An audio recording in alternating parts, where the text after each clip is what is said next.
Welcome to Industry TV Network. Hit the like button, share, and subscribe. So, in this video, we'll be discussing the fact that the Brewster Project's homes that were located in Detroit, the home of the original Supremes, is now being taken down. If it's not being taken down, it has already been taken down, guys. A vacant Detroit housing project that was home to the Supremes before the talented trio struck gold with Motown is coming down. Demolition of the massive brewster-douglass homes, known to most Detroit residents as the Brewster Projects, could begin in early 2013, so I think it already began. Covering several city blocks, the complex, part of downtown and surrounding neighborhoods in shadow and fear, and is a symbol of the city's decline. A $6.5 million federal housing and urban development grant will cover the cost of tearing down the 75 condo-style apartments, 2 6-story buildings, and 4 14-story towers. Soil remediation, the removal of any below-ground pollution, is included in this tally. It's going to take them probably the better part of a year to get everything down, so I assume that this began in 2013. They are already gone.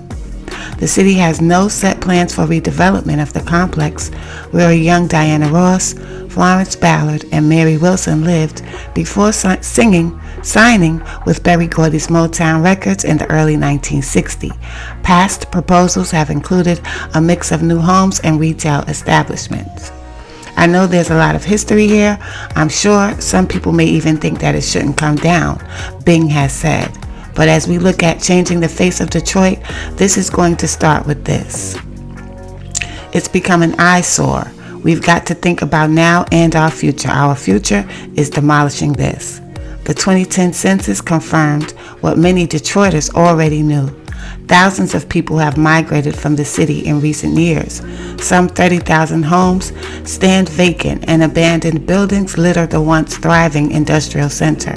The Frederick-Douglass homes was not always one of the blots on the landscape. Formerly known as the Brewster-Douglass housing projects, the 661 units were completed in the early 1950s to provide affordable homes for working-class people. The last families were vacated in 2008 by the Detroit Housing Commission as conditions in the buildings became unsafe.